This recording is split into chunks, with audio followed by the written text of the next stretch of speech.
DC node solutions is very similar to DC node equations. However, in the solutions case, we're required to complete the complete solution of the problem, including all the numerical calculations and algebra that is associated with that. Here I'm going to show you an example of a level 1 problem in DC node solutions.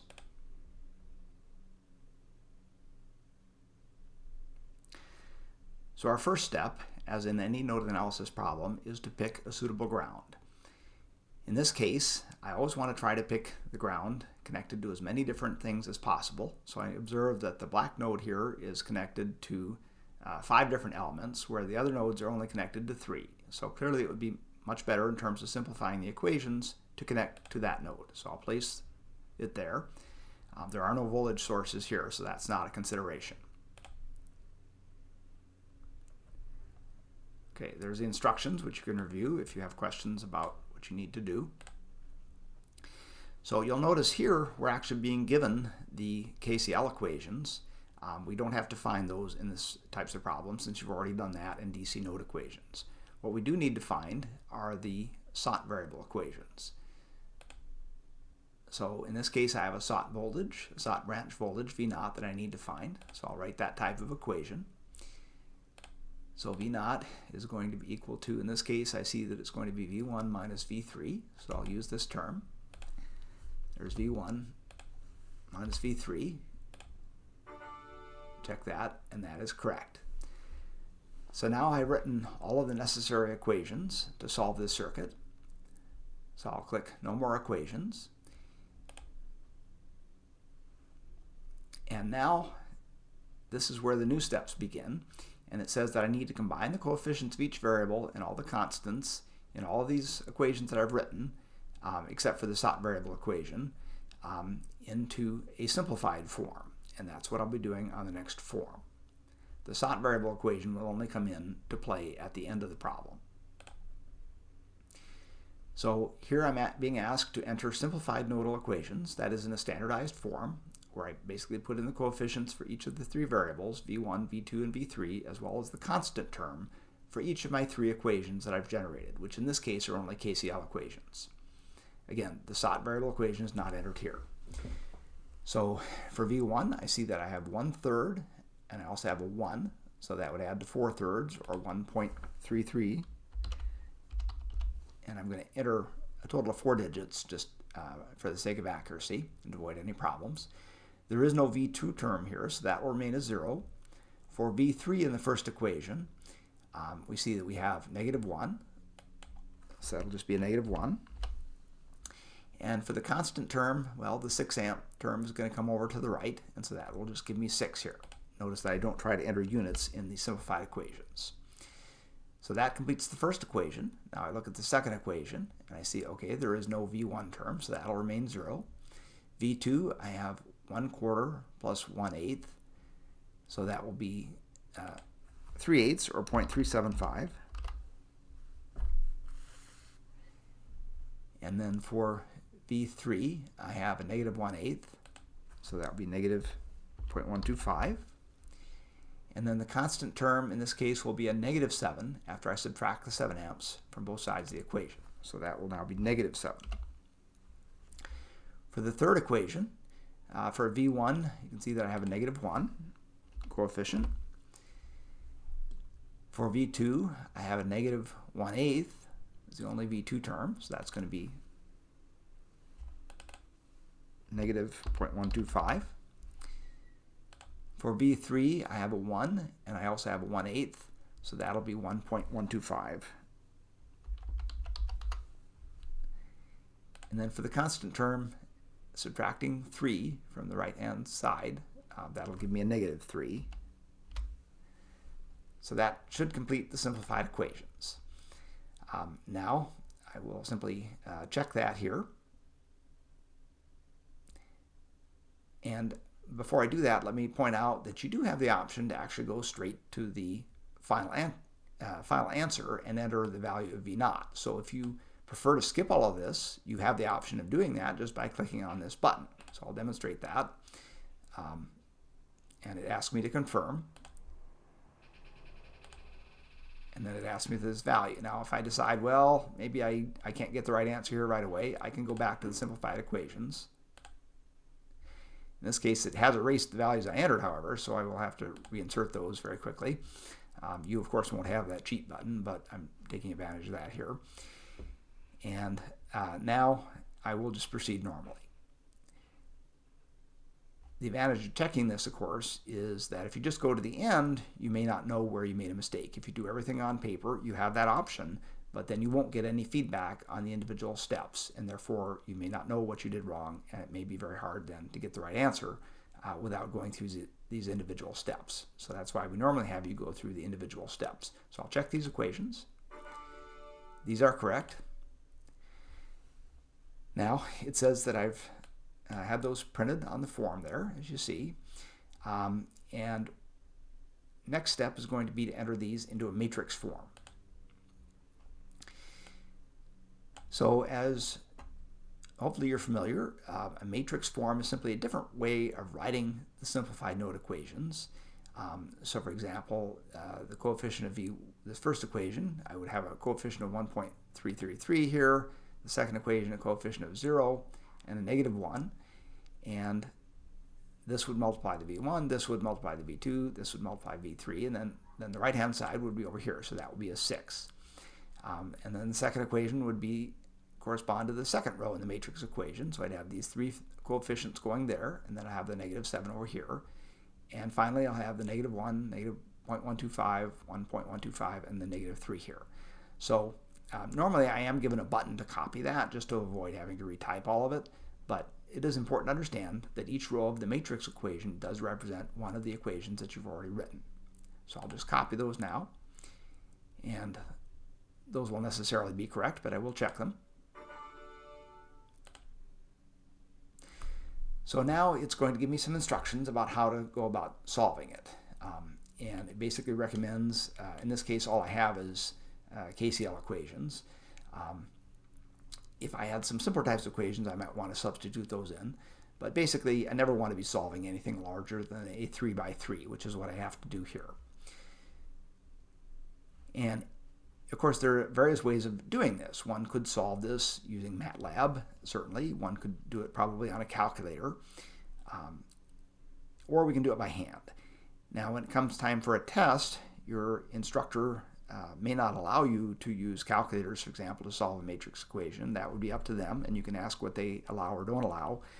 I feel it's beneficial to understand how to do this by hand before you start using a lot of computer tools. So I'm going to demonstrate how to solve this by hand using a process called Gaussian Elimination. Now, your instructor may want to see your work in doing that. That's up to them, and they'll inform you whether or not they want to see that. And so it may ask you to retain your handwritten solutions, and it's a good idea just so you have a record of what you did anyway. So now it's asking me to enter those values, which means I have to solve the equation. So I'm going to do this solution on paper, and I'm going to pull up a sheet where I've worked that out. So I'm going to demonstrate what I think is probably the best method here, which is called Gaussian elimination using back substitution. And this is also called reduction to row echelon form, or REF. It's also called matrix reduction. So the first thing I'm going to do is to take this matrix equation that I obtained over here, and I'm going to write that as what we call an augmented matrix, which means I put the matrix of coefficients, the 3 by 3 matrix, I'm going to place that here, just copy that over, and then the constant vector, the 6, negative 7, negative 3, that becomes an additional column in my augmented matrix. So this is now a 4 by 3 matrix rather than the original 3 by 3. That's what we mean by augmented. We've added an additional column which consists of the constants on the right-hand side of the equations. Our goal now in Gaussian elimination is to get to a point where we have what's called row echelon form, which means that it's an upper diagonal matrix. Now when I say matrix, I'm referring to the 3 by 3 portion only, not to the additional portion. Now notice here I haven't bothered to draw that line signifying an augmented matrix each time. You can draw it if you like. I've just omitted it for simplicity here. So our goal is to get into what we call an upper diagonal matrix, meaning we can have non-zero elements on the principal diagonal, going from upper left to lower right. And above that, we can have non-zero elements, but we want to have all zeros below the principal diagonal of the matrix, and that's what I've achieved here. So how do I get to this stage? And once I get to this stage, actually it'll be very easy to solve because, for example, this bottom row allows me to solve very simply for V3. Remember that this is basically means 0.333 times V3 is equal to the constant of minus 0.833. So that allows me to solve very easily by division for V3. Once I've got V3, I can substitute that into the next row up and solve for V2 because I don't have V1 involved. So the only unknown, once I have V3 substituted in, will be V2. And that will allow me to get a simple equation there. And once I know V2 and V3, I can then plug into the uppermost row and solve for V1. So this will allow me to do what's called back substitution. So that's why we want to get into upper diagonal form, or what's also called in linear algebra the row echelon form. So how do I get there? Well, I'm going to again do Gaussian elimination. There are basically three types of operations we can do in Gaussian elimination. We can interchange rows of the augmented matrix. That corresponds simply to writing the equations in a different order. So we know that the order in which we write our simultaneous equations obviously does not matter. So we can interchange rows, and in general, this first entry has to be non-zero. If it's zero, then I can't possibly multiply this by anything to make it non-zero, and so that won't work. So I would then have to do what's called pivoting, or more precisely partial pivoting, where I'm going to interchange the different rows. It's also possible to interchange columns, which is another type of pivoting, and that would be called full pivoting. And there's a little bit of advantage to that for round-off error, but honestly it's more complex because then that will change the order in which your variables are written, and you have to keep track of that. So we're not going to use full pivoting in these examples, but only what we call partial pivoting when necessary. In this case, I didn't actually have to do any pivoting, but I'm mentioning it because in some problems you will need to do that. I'll also point out that in some cases we may not even need to do a full linear algebra solution of this system because you may be able to read off the variables you need. So you should always think about what is your objective. In this case, our objective is to find V0, which is equal to V1 minus V3. Therefore, I need values for both V1 and V3. If I only needed V3, for example, then I wouldn't have to go and solve all the way for V1 and V2. At least technically I wouldn't need to do that. So it's good to think about what the objective is, and sometimes this equation will have a much simpler form, in which case you may be able to just read off the answers that you need directly from the equation. So always look at that first before you get into a lot of unnecessary linear algebra. But in this case, I do have to do a full solution because of what's needed, both V1 and V3. So the first thing I want to do, as I mentioned, you can interchange rows, which I don't need to do. In general, by the way, it is a good idea to have the uppermost row that you're working on contain the largest number in terms of its absolute value of anything in its column. So that's already the case here. And the reason you do that is basically to reduce round-off error in the calculation. Now, for a small matrix, round-off error won't be very significant. For larger matrices, that would become more and more important. Okay, so the first operation, as I said, was to interchange rows. The second one would be to multiply any row by a constant, which corresponds to multiplying any one of these original equations by a constant. That, of course, will not change the value of the solution. That won't be necessary in Gaussian elimination, however. The third type of operation I can do is to take any multiple of a row and add it to another row. And that corresponds in elementary algebra to simply combining equations to make a linear combination of them. And we know that that, again, will not change the solution. So we will need that method in Gaussian elimination. So again, the objective here is to have an upper diagonal matrix. So I'm going to start by working on this first column. So I want to have this be non-zero, which it already is, and then both of these entries should be 0. So I don't have to do anything to row 2 because it already has a 0 here. But row 3, I see that that's non-zero. Therefore, I need to eliminate that entry in the first column in row 3. So to do that, I'm going to do an elementary row operation where I'm going to replace row 3, that's what this arrow means here, by a linear combination of two rows, namely row 3 subtracting then a value of this value divided by this value, multiplying row 1. So why do I want to do that? Well, clearly if I multiply 1.33 by negative 1 over 1.333, I'm going to get negative 1, which is the value down here. Then if I subtract that from the entry in row 3, that will give me 0 in this entry, which is my objective. So now I can write that in a little bit more simpler form as just R1 plus R1 over 1.333. So now I have to carry that out, but I remember I have to do that for every entry in row 3, not just for the first column. Otherwise I would be making the equations inconsistent. So I already know that I'm going to get a 0 here, that's by design, so I don't really need to compute that unless I want to check that that in fact comes out to be a 0. So now in the second case there's a 0 up here, so adding some multiple of that here won't change it, so I just do this. And of course the first 2 rows are just copied down because I'm not doing anything here to the first 2 rows. So the first 2 rows copied here, the second row is copied here unchanged. It's only the third row that I'm operating on right now. Now, in this case, I have to take the negative 1, divide by 1.333, and add it to what's in row 3, which is 1.125. When I calculate that, that will give me 0.375 here. Then I do the same thing for the constant portion. So I take the 6, divide that by 1.333, add that to the negative 3, and when I do that on a calculator, that will give me 1.5. So that completes this operation, and now you see that I have the first column in the desired form, where I have zeros below the principal diagonal. So now I start working on the second column. And again, I might have to do a row interchange. For example, if this entry was 0, then I would have to interchange the second and third rows. I never want to touch the first row now because that's already in the proper form, and that would mess up the solution if I start working again on the first row. So I will now take a multiple of this row and subtract it from this. And just as I did before, I'm going to replace row 3 by row 3 minus this value divided by this value.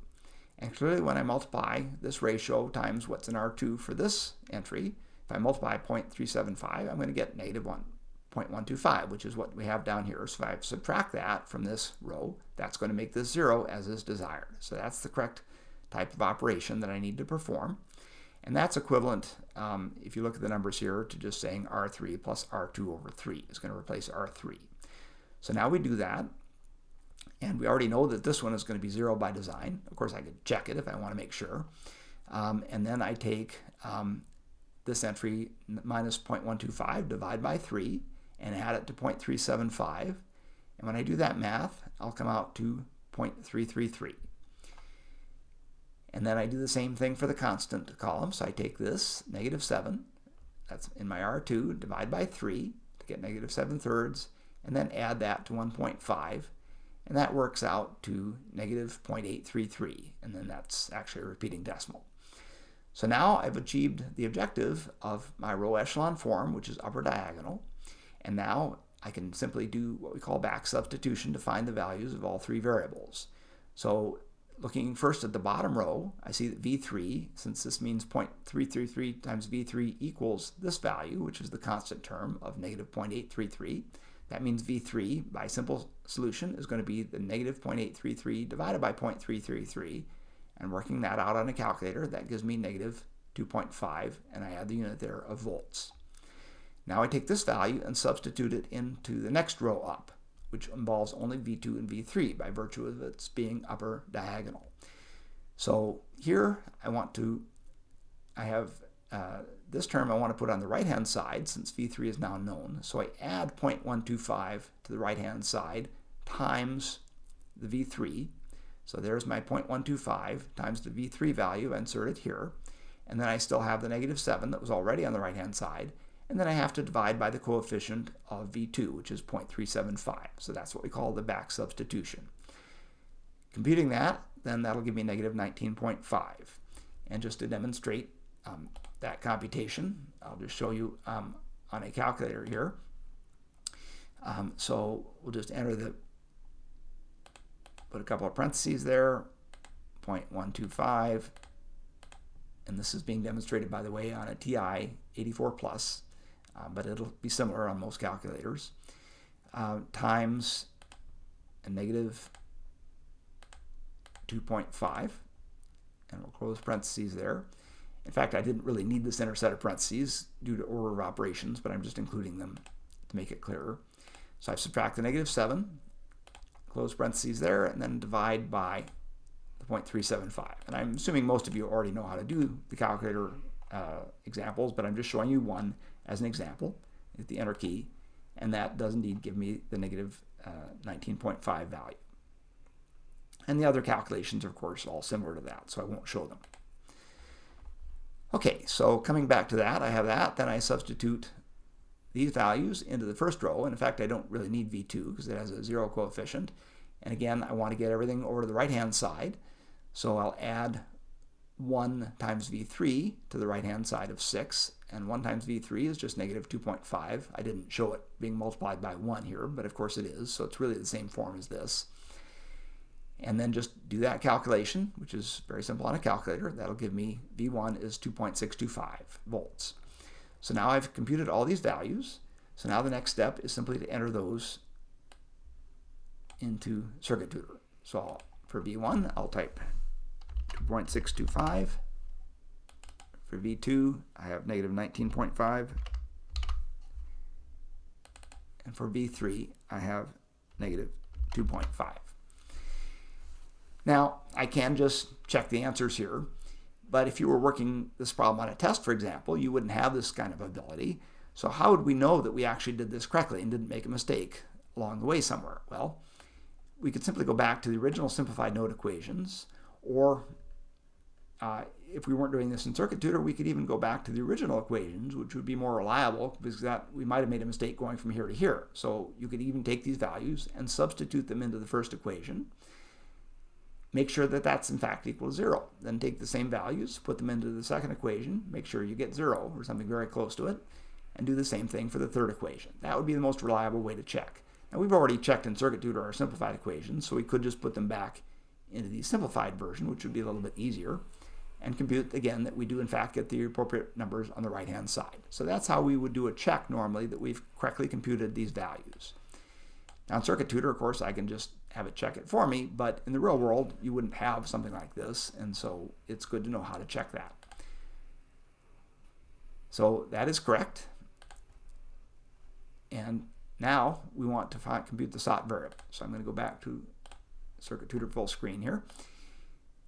And so the last step here is to compute V0, which is simply V1 minus V3. And so I just take my V1 value, subtract off the V3, which means basically adding 2.5 to that. And that'll give us 5.125. You, of course, won't have the cheat button, but you can do that on your calculator if you need to. And then we'll check that. And that is correct.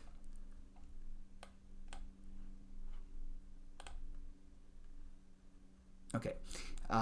And the system also generates a transcript of your work that you could then review when you're studying.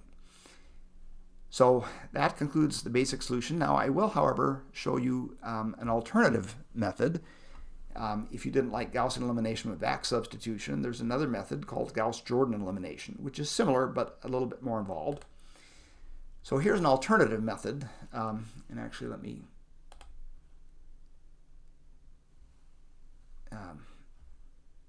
well, I guess I have to do that. So here's an alternative method called Gauss-Jordan elimination, or this is also known as reduction to reduced row echelon form, or RREF. What we did before was just REF, the row echelon form. But this is going all the way to reduced row echelon form. So reduced row echelon form, we still form the original augmented matrix just as we did before. So basically copying this over and making an extra column out of the constants.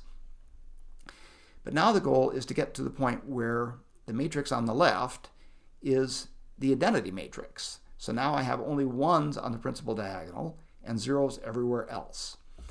And if I'm in that form, then it's very easy to read off the solutions because the solutions are simply the values now given in the constant column, because this just says that 1 times V1 is 2.625. So directly V1 is 2.625. Similarly, V2 is negative 19.5 and V3 is negative 2.5.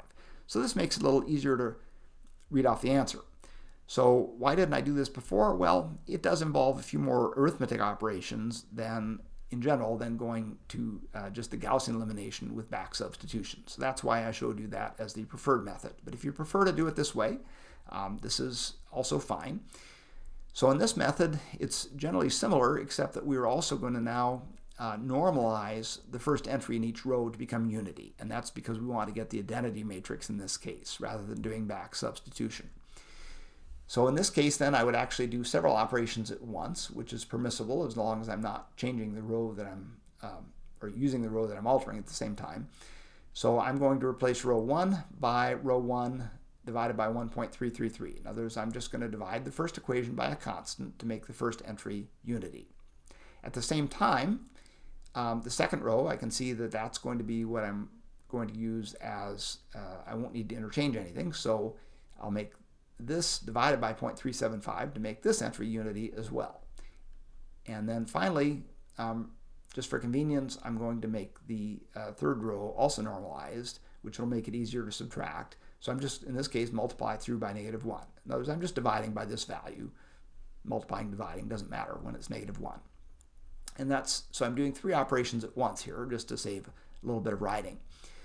So this, of course, becomes 1. And then this is still 0, and then divide -1 by that 4/3 becomes -3/4. And then the 6 divided by the 4/3 becomes 4.5. Then in the second row, I was dividing by the 0.375, remember? So that just becomes 1 here, and the -1/8 divided by the 0.375 becomes -1/3, since I was dividing by 3/8. And then -7 then divided by 0.375, that works out on a calculator to -18 point, well, it'll be really 666, but I wrote here 67. And then the third row, I'm just taking the negative of that here because it was already -1. So now I have the first 2 rows in sort of the desired form, at least on these entries. So now I have to, again, take a multiple of row 1 and add that, or subtract it in this case, from row 3 to make this first entry 0, because again the goal is to get to the identity matrix, so I want to have 1, 0, 0 in this first column. You always work on the first column, then you work on the second one, then you work on the third one. So you go in order of the columns. So here the required elementary row operation is to replace row 3 by row 3 minus row 1. That will obviously make this 0. So there, I don't really need to compute. And 0 here won't do anything, so that will just be the same. And of course, my first 2 rows, I'm actually just copying over here because I'm not doing anything to the first 2 rows. So these are just copied directly from the previous step. In this case, however, I need to subtract the -0.75 from -1.125. So subtracting a negative number, I'm actually adding 0.75 to this, which will give me -0.375 here. And then I do the same thing for the constants. So I'm going to subtract 4.5 from 3 to get -1.5. So now I have finished the first column, and now I'm going to do another subtraction. I don't really need to normalize this row since I want to make this 0 anyway. So there's not really a need here to multiply this through by 8. So instead what I'm going to do is now subtract 1/8 of row 2 from row 3, because that will make this row 0. Or equivalently, you could say that I'm doing the same thing I did before, which is to add this divided by this and subtract that from this, which will obviously make that 0. So carrying out that operation gives me a 0 here by design. And then I take the -0.333 divided by 8 and subtract that from -0.375. And if I do that on a calculator, that will give me -0.333. Of course, that's a repeating decimal. And then for the constants, I take the -18.67 divided by 8 and subtract that again from the value here, which is -1.5.